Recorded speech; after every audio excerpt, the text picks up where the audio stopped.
नमस्कार। खास कार्यक्रम में आप सभी का स्वागत है। मैं हूं आपके साथ नलिनी सिंह पालीवाल। लोकसभा चुनाव 2024 की खुमारी पूरे देश पर चढ़ी हुई है। बड़े पैमाने पर राजनीतिक दलों के नेता प्रचार प्रसार कर रहे हैं तो उनके समर्थकों पर भी चुनावी रंग सिर चढ़कर बोल रहा है। राजधानी दिल्ली से लेकर कोलकाता तक, आंध्र प्रदेश से लेकर कश्मीर तक सियासी दंगल तेज है।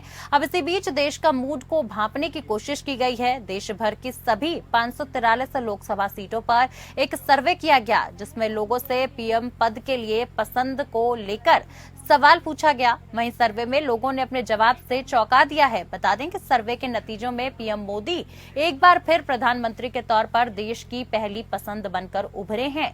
ओपिनियन पोल में देश भर की 543 लोकसभा सीटों पर 58% लोगों ने नरेंद्र मोदी को पीएम पद का सबसे पसंदीदा उम्मीदवार बताया है, जबकि कांग्रेस नेता राहुल गांधी को 16% लोगों ने पसंद किया है। वहीं दिल्ली शराब नीति मामले में ईडी के हाथों गिरफ्तारी के बाद तिहाड़ जेल में बंद दिल्ली के मुख्यमंत्री अरविंद केजरीवाल को 2% लोगों ने पसंद किया है। और इतना ही नहीं, लोगों ने समाजवादी पार्टी के मुखिया और यूपी के पूर्व सीएम अखिलेश यादव को भी पीएम पद के लिए पसंदीदा उम्मीदवार बताया है। पश्चिम बंगाल के सीएम और राज्य की सत्तारूढ़ पार्टी तृणमूल कांग्रेस की सुप्रीमो ममता बनर्जी को महज 1% लोगों ने पीएम पद के लिए पसंदीदा उम्मीदवार बताया।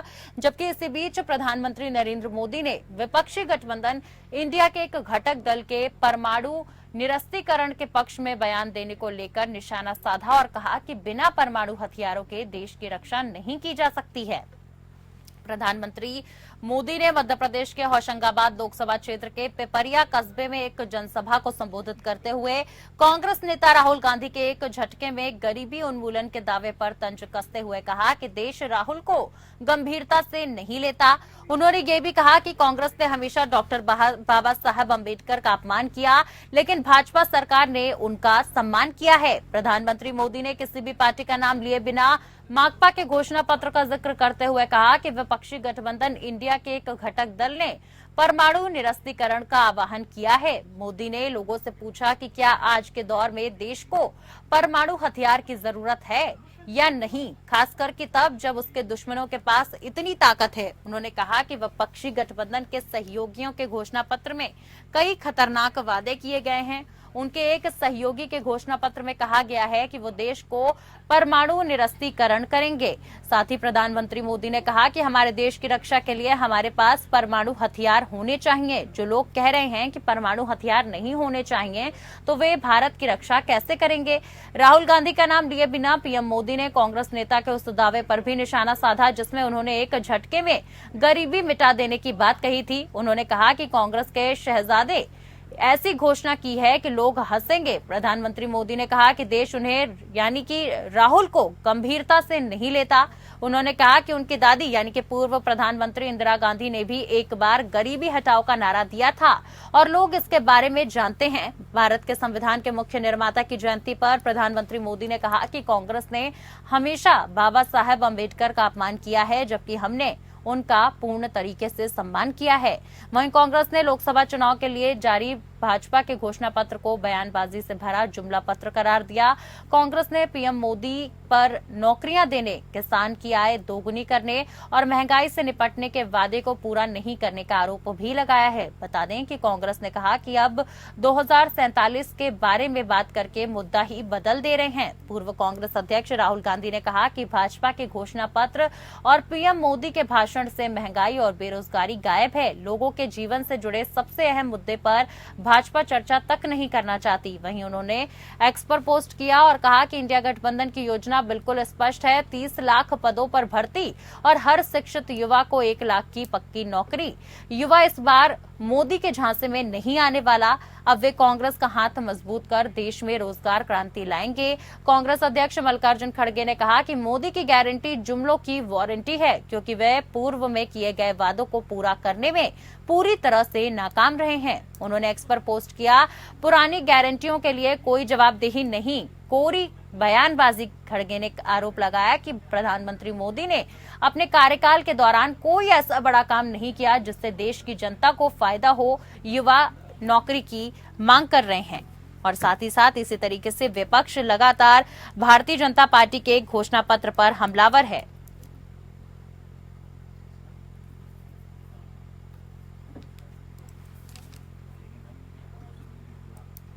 और आज खास कार्यक्रम में इसी में चर्चा करेंगे, लेकिन इससे पहले सीधा रुख करेंगे टिहरी लोकसभा क्षेत्र का, जहां सीएम पुष्कर सिंह धामी अपना चुनावी संबोधन कर रहे हैं। चलिए वापस अपने सवाल पर आएंगे। और आज देखिए जिस प्रकार से लगातार घोषणा पत्र जारी होने के बाद वार प्रहार जारी है दोनों ही पक्षों में, चाहे वो सत्ता पक्ष हो या फिर विपक्ष हो। अमूमन जब चुनाव शुरू होते हैं तो बयानबाजियों का दौर भी शुरू हो जाता है। आज इसी पर चर्चा करेंगे, राहुल बनाम मोदी, आखिर क्या है जनता की पसंद। इसी पर चर्चा के लिए खास मेहमान हमारे साथ जुड़ चुके हैं। सबसे पहले आप सभी को उनसे परिचय करा दूं। हमारे साथ बीजेपी का पक्ष रखने के लिए प्रवक्ता डॉक्टर अविरल मलिक जी जुड़ चुके हैं। वहीं हमारे साथ कांग्रेस का पक्ष रखने के लिए प्रवक्ता भरत सिंह जी मौजूद हैं। आप सभी का बहुत बहुत स्वागत है। भरत सिंह जी, सबसे पहले आपका रुख करना चाहूंगी। पीएम ने एक सभा को संबोधित करते हुए कहा कि देश राहुल गांधी को गंभीरता से नहीं लेता है। देखिए, देश के प्रधानमंत्री जी का अपना बयान है, अपना मत है, वो कुछ भी कह सकते हैं क्योंकि वो स्वतंत्र हैं। और इसी बाबा साहब आम्बेडकर ने जो संविधान लिखा है, जिसको बदलने की पूरी तैयारी देश के प्रधानमंत्री और उनके नेताओं ने कर रखी है जी, उसी बाबा साहब आम्बेडकर के संविधान के दायरे में रहते हुए देश के प्रधानमंत्री जो वह बयान देते हैं, उसी बयान का ये मतलब निकाला जा सकता है। दूसरा, जो इन्होंने ये कहा कि देश की महंगाई या बेरोजगारी इंदिरा गांधी जी पे चले गए जी। भाई, आखिर पिछले 10 सालों से आप सरकार चला रहे हैं। आप जब आए थे सरकार में तो याद करिए 2014 के भाषणों में आप क्या क्या वादे करते थे। बहुत हुई महंगाई की मार, वो अब एक बार भी नहीं दिख रहा है। 2 करोड़ नौकरी, वो एक नौकरी की बात नहीं हो रही है जी। बेरोजगारी की बात नहीं हो रही है। तो मुझे ये नहीं समझ में आ रहा है कि पिछले 10 सालों में जो देश के प्रधानमंत्री ने देश से जो है वादे किए थे, देश की जनता से वादे किए थे, भ्रष्टाचार पे जो है लड़ने के वादे किए थे, स्विच बैंक से खाते से काला धन लाने के वादे जो किए थे जी। इन सारे वादों का क्या हुआ, देश की जनता पूछ रही है। और देश की जनता जानना भी चाहती है। मगर देश के प्रधानमंत्री या देखिए भाजपा के प्रवक्ता भी बैठे, उनसे पूछे कि महंगाई का म भी याद है क्या, बेरोजगारी का ब याद है क्या, मगर उस पर चर्चा नहीं करेंगे। ये चले जाएंगे इंदिरा जी पे, चले जाएंगे राहुल जी पे, चले जाएंगे सोनिया जी पे, मगर देश की स्थिति जो विस्फोटक बनी हुई है महंगाई पे, बेरोजगारी पे, महिलाओं पे अत्याचार पे, लेकिन इस सब्जेक्ट पे एकदम छुएंगी भी नहीं। तो देश की जनता ये समझती है, आप कितना भी सर्वे कर लीजिए, कितना भी सर्वे करवा लीजिए, लेकिन देश की जनता का मूड बदल चुका है। आप जैसे कहते हैं ना कि 2014 के पहले किसी को ये लगता था कि नरेंद्र मोदी जी प्रधानमंत्री बनेंगे या भाजपा आएगी जी, नहीं लगता था ना। उसी तरह से मैं आपको बता रहा हूँ 2024 में जो आप ये कह रही हैं कि सर्वे हुआ है, 16% राहुल जी का लोकप्रियता दिखा रहा है और 58% जो है वो नरेंद्र मोदी जी का दिखा रहा है। ये उल्टा कर दीजिएगा, ये उलट पलट हो जाएगा 2024 में। लेकिन सर्वे तो कुछ और ही बता रहे हैं ना सर। सर्वे तो कह रहे हैं कि सबसे लोकप्रियता अगर किसी की है तो इस वक्त देश में प्रधानमंत्री नरेंद्र मोदी की है, और पीएम के पद के लिए पहली पसंद जनता की प्रधानमंत्री मोदी हैं। मुझसे सवाल है जी। देखिए, मैं फिर कह रहा हूँ ना कि 2014 के पहले आपने कल्पना की थी कि देश के प्रधानमंत्री नरेंद्र मोदी जी बनेंगे। उसी तरह से 2024 में ये उल्टा समझ लीजिए, 58% राहुल गांधी का जो है वो ये बता दीजिए और उसके बाद 16% चले जाएंगे मोदी जी, क्योंकि ये जुमलों की पार्टी है ना। ठीक है। अविरल मलिक जी बताए हैं, वो देश की जनता तो समझती है ना। देश की जनता 2024 में रिजल्ट आपको उलट।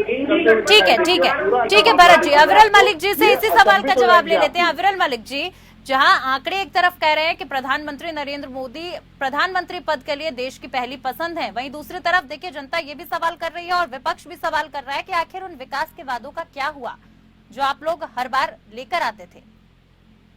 देखिए, हमने विकास किया है और विकास की गंगा बह रही है देश में, और वो सबको नजर आ रहा है। जिस प्रकार से नरेंद्र मोदी जी के नेतृत्व में मार्गदर्शन में चहुमुखी विकास इस देश में हुआ है, वो सबको नजर आ रहा है।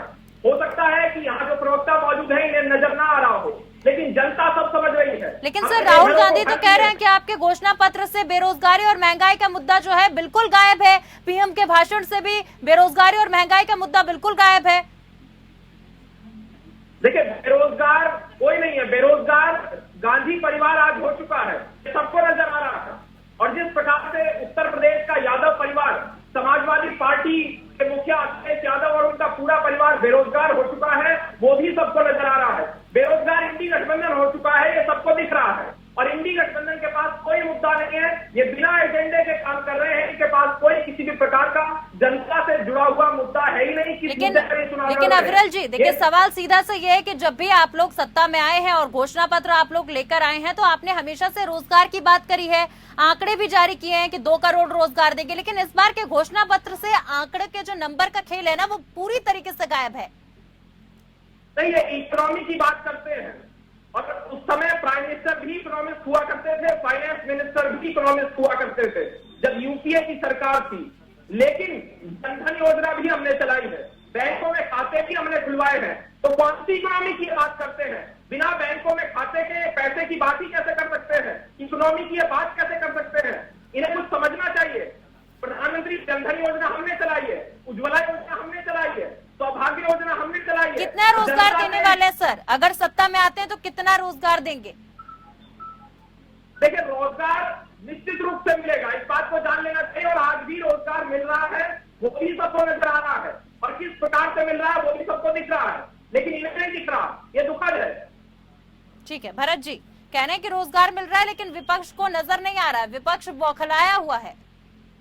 आज स्वरोजगार के भी अवसर प्रदान किए जा रहे हैं, और जिस प्रकार से देश आगे बढ़ रहा है, प्रगति कर रहा है, वो सबको नजर आ रहा है। हमने योजनाएं चलाई है, जनता के लिए काम किया है, प्रधानमंत्री सुरक्षा बीमा योजना हमने चलाई है, हमने तो चीन और पाकिस्तान को मुंहतोड़ जवाब देने का काम किया है, एयर स्ट्राइक और सर्जिकल स्ट्राइक हमने की है। 370-35 की बात की जा सकती है। 2 करोड़ रोजगार मिला क्या सर? 2 करोड़ रोजगार की बात भी आप ही लोगों ने करी थी, दिया क्या? नहीं, देखिए, उससे ज्यादा दिया, और कैसे दिया मैं समझाता हूँ। जिस प्रकार से हाईवेज बने हैं वो सबको दिख रहे हैं। सुनिए, हाईवेज जब बनते हैं तो बताइए कि इनको क्या किसी को रोजगार नहीं मिलता? 10 साल में जब हाईवेज बनते हैं, नौकरी नहीं दे पाए और बोल रहे हैं कि 10 करोड़ नौकरी देने की बात की तो क्या रोजगार मिलता है? 10 करोड़ नौकरी देने की बात जो पार्टी करती है वो 10 लाख नौकरी नहीं दे पाती है पिछले 10 सालों में। वो रोजगारों को रोजगार देगी। जिस सैनिकों के दम पे पूरे भारत की रक्षा की जाती है, उन सैनिकों के लिए 4 साल का जो है अविरल जी, जनता परेशान है महंगाई से। जब विपक्षी सत्ता में थे, यानी कि कांग्रेस जब सत्ता में थी, तो आप ही के नेता सड़कों पर सिलेंडर लेकर हुआ करते थे और कहते थे कि इतने ज्यादा दाम बढ़ रहे हैं। आखिर उस पर भी बात करिए ना सर। हमने तो किसानों के लिए भी काम किया, मजदूरों के लिए भी काम किया, हर वर्ग के लिए कार्य हमारे द्वारा किया गया है। गरीबों, पीड़ितों, शोषितों, वंचितों, दलितों, आदिवासियों, अल्पसंख्यकों, सबके लिए हमने कार्य किया है। और आपके सवाल क्या है, इनके जवाब क्या है? इस जवाब से पता चलता होगा कि ये पूरी तरह से भाग रहे हैं सवालों से। ये पूरी तरह से देश की जनता के सवालों से डरे हुए हैं। घुसने का काम किया। देसाई जी की बात करिए, अटल जी की बात करिए। ठीक है, आपने भ्रष्टाचार का जिक्र किया अविरल जी, क्या सारे भ्रष्टाचारी विपक्ष में ही हैं? आपकी पार्टी में कोई भ्रष्टाचारी नहीं है। आप लोगों पे तो आरोप लगते रहे कि आपकी पार्टी वॉशिंग मशीन पार्टी है। विपक्ष लगातार ये बात कहता रहा है कि अगर कोई भी भ्रष्टाचारी भारतीय जनता पार्टी ज्वाइन कर लेता है तो वो आरोप मुक्त हो जाता है। देखिए, सबूत के तौर पर वहां मौजूद है। धीरज साहू के घर से कैश बरामद हुआ है और वो जनता ने देखा है, सबने देखा है। लेकिन ये धीरज साहू के विषय में नहीं बोलेंगे, ये संदेश खाली पर चर्चा नहीं करेंगे, ये पालघर पर चर्चा नहीं सर, करेंगे। आपसे भी तो मैं जो सवाल कर रही हूँ आप उस विषय में नहीं बोल रहे हैं। आप दाएं बाएं साएं हर तरीके की बात कर रहे हैं। सीधा सा मेरा सवाल है कि भारतीय जनता पार्टी में क्या कोई भी भ्रष्टाचारी नहीं है? कि क्या सारे भ्रष्टाचारी विपक्ष में ही है? भारतीय जनता पार्टी में कोई भ्रष्टाचारी नहीं है। सीधा सा सवाल है सर, सीधा सा जवाब चाहूंगी। देखिए, हम किसी भी भ्रष्टाचारी को बचाने का काम नहीं करते हैं, इस बात को समझना बेहद आवश्यक है। हमारे द्वारा भ्रष्टाचारियों के ऊपर कार्रवाई की जाती है और वो सबको दिख रहा है, और जिस प्रकार से हम विकास कर रहे हैं वो भी दिख रहा है। हम भ्रष्टाचार को कभी टॉलरेट नहीं करते, इस बात को समझ लेना चाहिए। और वो उदाहरण के रूप में मौजूद है। हमने किसी भ्रष्टाचारी को नहीं बताया, ये समझना चाहिए। ठीक है भरत, कांग्रेस के लोग मनगढ़ंत आरोप भारतीय जनता पार्टी के ऊपर लगा रहे हैं। इन्होंने विकास कुछ नहीं किया, 7 साल तक देश को लूटने का काम किया और वो दिख रहा है। ये वो घोटाले पर नहीं बोलेंगे, कन्हैया लाल टेलर के विषय में ये नहीं बोलेंगे। ठीक है भरत जी। जी देखिए, थोड़ा समय दीजिएगा मुझे।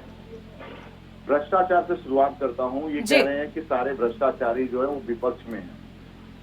देखिए, आरएसएस जो है ना, इस समय आरएसएस जो चलाती है पूरी भाजपा को, ये तो कठपुतली है, भाजपा मतलब कठपुतली होती है, चलाने वाले आरएसएस है। और उस आरएसएस के प्रमुख मोहन भागवत जी का एक हफ्ता पहले ये बयान आया कि भाजपा जो कर रही है वो सही नहीं कर रही है।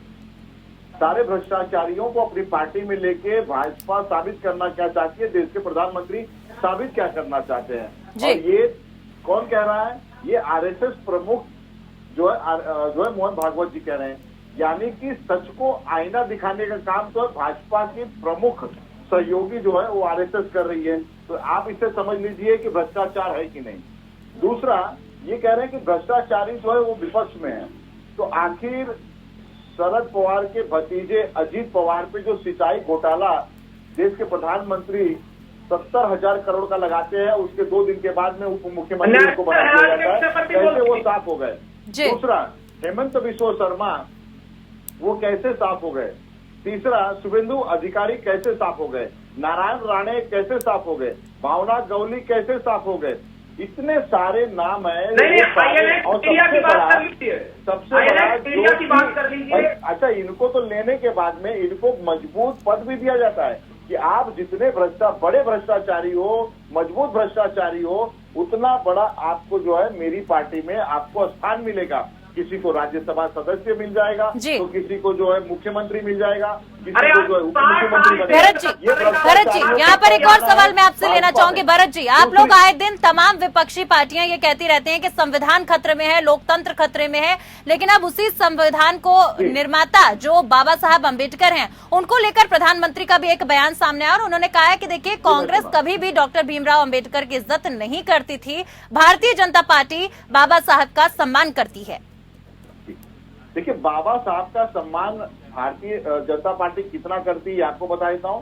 कांग्रेस पार्टी शुरू से लेके आज तक जितना बाबा साहब का सम्मान करती है, भाजपा उनको चिमटे से भी नहीं सुनना पसंद करती है। और इसका उदाहरण, ताजा उदाहरण है कि इनके ही मंत्री हेगड़ेवार क्या कह रहे थे कि 400 सीट हमको दीजिए तो हम जो है संविधान को बदल देंगे।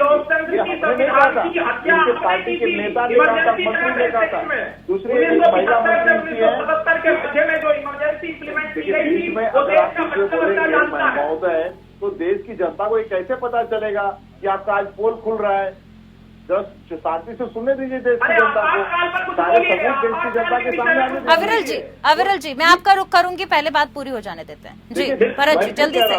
कि भाजपा जो है वो चिमटे से भी बाबा साहब आम्बेडकर को छूना पसंद नहीं करती है। कांग्रेस पार्टी जो है वो हमेशा मान सम्मान बाबा साहब को दी है, और जब तक धरती है, अंबर है, दुनिया है, तब तक बाबा साहब आम्बेडकर। सर, कैसे जीत के हुंकार भरेंगे? 2019 में राहुल गांधी अपनी ही जो पारंपरिक सीट थी वहां से हार गए थे। अभी तक दोनों ही जगह, चाहे रायबरेली हो चाहे अमेठी हो, दोनों ही जगह से उम्मीदवारों की घोषणा नहीं की गई। और अगर चेहरे की बात करें तो बार बार राहुल गांधी को ही चेहरे के तौर पर आप लोग आगे करते हैं। तो ऐसे में आप लोग एक बार फिर क्या हारे हुए मोहरे पर ही दाव लगाएंगे? और अगर ऐसे मोहरे पर दाव लगाएंगे तो कैसे जीतेंगे? जल्दी से सर, कम शब्दों में, वक्त का अभाव है। नहीं, अच्छा ये बताइए, हमारे स्टार प्रचारक से लेके हमारे स्टार नेता जो है वो राहुल गांधी जी हैं जी। अगर वो वायनाड से लड़ते हैं तो तकलीफ आखिर इसमें जो है सत्ताधारी को क्यों है? रही बात 2 सीट जो हमारी अभी घोषणा नहीं हुई है, तो हो जाएगा, अभी समय बहुत है। भाजपा के तो ऐसे बहुत सारे सीटें हैं जिसपे तो अभी तक उन्होंने डिक्लेरेशन नहीं किया है। उसके बाद तो बहुत सारी ऐसी सीटें हैं जो उन्होंने अपने उम्मीदवार बदल दिए। ठीक है सर, वक्त का अभाव है। अविरल जी, कांग्रेस ने अपने मैनिफेस्टो में साफ तौर पर कह दिया है कि 30 लाख पदों पर भर्ती और हर शिक्षित युवा को 1 लाख की पक्की नौकरी। लेकिन आप लोगों के मैनिफेस्टो में ऐसा कुछ भी नजर नहीं आया सर। आंकड़ों का कोई जिक्र नहीं है कि कितना रोजगार मिलेगा। हर प्रकार की बात कर रहे हैं, आज हर प्रकार की कांग्रेस पार्टी बात कर रही है जी। लेकिन कांग्रेस पार्टी को जवाब देना होगा जनता को। जनता जानना चाहती है, इनकी 60 साल इस देश में सरकार रही, जो इंप्लीमेंट करना चाहते थे कर लेते, जितना विकास करना था कर लेते। 7 साल इस देश की जनता ने इस पार्टी को मौका दिया और इस पार्टी ने जनता को लूटने का काम किया। सर, 10 साल से आपको भी तो मौका दे रहे हैं, आपने कितना विकास किया? आप अपने विकास को भी तो बताइए। जनता तो इसीलिए परिवर्तन करती है ना, क्योंकि वो उनसे ना खुश थी। लेकिन आप अपने कामों को भी तो गिनाएंगे ना सर। सीधी सी बात है, युवाओं के लिए क्या इस मैनिफेस्टो में खास है? नहीं, जो 10 साल का हमारा काम है वो सबको दिख रहा है। तो भाग्य योजना हमने चलाई है, उज्ज्वला योजना हमने चलाई है, मुद्रा योजना हमने चलाई है, मुद्रा लोन हमने किया है, बेनामी संपत्तियां हम लगे हैं, ठीक है भरत जी, जल्दी से। बात हमने की है। देखिए, इन्होंने उज्ज्वला योजना की बात की। उज्ज्वला योजना में गैस का बांटना भी किया, मगर गैस बनाने के लिए किसी गरीब के पास। ठीक है अविरल जी, सुन लेते हैं सर, वक्त की कमी है, सुन लेते हैं सर। भरत जी। हेलो जी भरत जी, जल्दी से। मैं ये बोल रहा था कि इन्होंने उज्ज्वला योजना की जो बात की है, उज्ज्वला योजना में आप देखेंगी तो क्या स्थिति है। गैस भराने के लिए गरीब महिलाओं के पास पैसा नहीं है, वो गैस आज भी ऐसे ही पड़ा हुआ है सबके यहाँ पे। तो ये जो कह रहे हैं कि हमने उज्ज्वला योजना में ये कर दिया, हमने ये कर दिया, ऐसा कोई काम जो है भाजपा ने नहीं किया है कि गरीब जनता का भलाई हो सके। सिर्फ गरीब जनता के फीसों पे इन्होंने डकैती डाला है, और वो डकैती गरीब से लेके अपने। देखिए, ये पहली बार नहीं है कि वार पलटवार चुनावी माहौल में देखने को मिल रहा। हमेशा की एक कहानी है कि जब भी चुनाव आते हैं तो सत्ताधारी पक्ष पर विपक्ष हमलावर होता है और विपक्ष पर सत्ताधारी पक्ष हमलावर होता है। लेकिन आखिर देखना दिलचस्प होगा कि जनता का क्या मूड है। आप दोनों का बहुत बहुत शुक्रिया हमारे साथ खास कार्यक्रम में, खास चर्चा के लिए जुड़ने के लिए। देखिए, चुनाव बेहद करीब है। 19 अप्रैल से पहले चरण का मतदान होगा और 4 जून को नतीजे आएंगे। ऐसे में देखना यह होगा दिलचस्प कि आखिर जनता के मूड में इस बार क्या है, जनता किसको चुनकर लाती है, और जिस प्रकार से आंकड़े सामने आ रहे हैं, आखिर जनता इस बार प्रधानमंत्री किसको बनाती है। बहरहाल खास कार्यक्रम में मेरे साथ फिलहाल के लिए बस इतना ही। नमस्कार।